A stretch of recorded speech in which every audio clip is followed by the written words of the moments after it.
Pour assurer une pose optimale de votre revêtement de sol Zip & Go, il est important de laisser le kit dans sa pièce de destination 48 heures avant. L'hygrométrie idéale se situe entre 45 et 65% pour une température entre 12 et 30 degrés. L'outillage nécessaire à l'installation comprend un crayon, un cutter, une scie, un mètre, des cales de dilatation. Les dimensions maximales conseillées sont 12 mètres en longueur et 8 mètres en largeur pour un revêtement de 7 à 8 mm et 12 mètres de large pour un revêtement de 12 mm. Il est nécessaire de réaliser un calpinage pour vérifier que la largeur de la dernière rangée soit supérieure à 5 cm.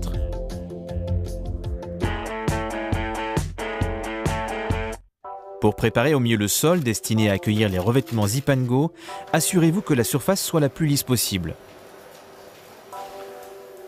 N'oubliez pas de vérifier la planéité du sol.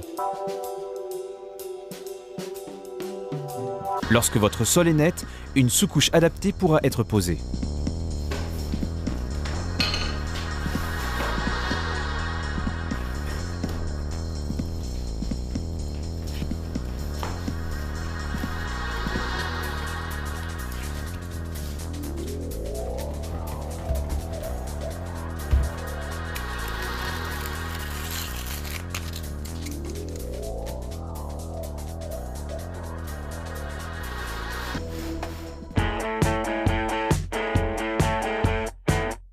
C'est le moment de l'assemblage.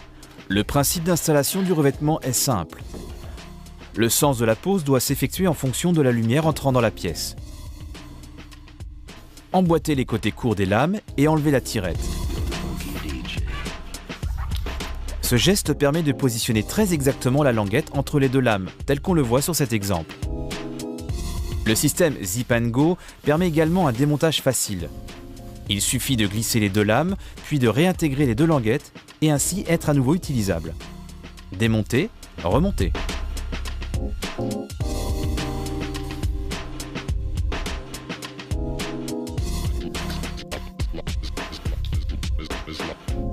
Lorsque vous arrivez au bout de la rangée, mesurez la taille de la découpe à effectuer. Puis, avec une scie, découpez la lame. Il faut alors positionner la découpe et toujours tirer la languette. Il est indispensable de disposer des cales de dilatation en périphérie pour permettre au stratifié de se dilater dans le temps.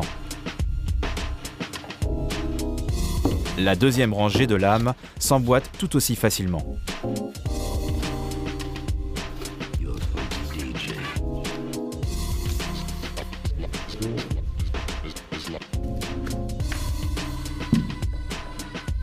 La longueur minimum entre deux côtés de la lame est de 30 cm.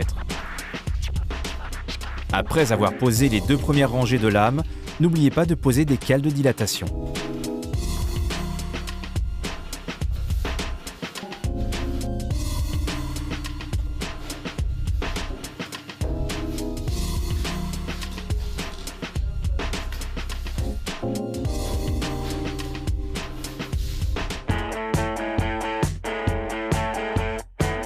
La largeur de la dernière rangée ne doit pas être inférieure à 5 cm.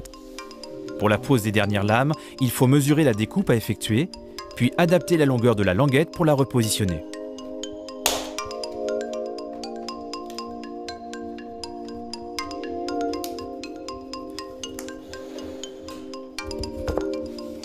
Après avoir emboîté les dernières lames, tirez la languette.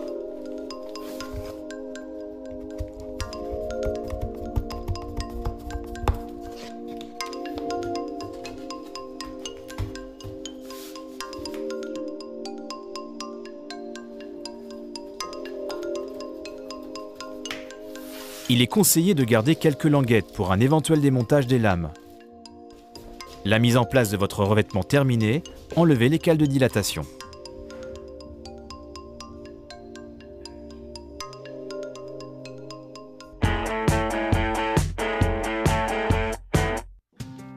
Pour une finition élégante, il existe dans la même gamme que votre revêtement des plinthes, scottis et carderons assortis au stratifié. Le seuil de porte assurera un lien esthétique et solide entre deux surfaces. Le revêtement Zip & Go est facile à entretenir. Une serpillière humide suffit pour nettoyer efficacement. Nous vous conseillons d'utiliser des patins sous vos meubles pour favoriser la longévité de votre sol.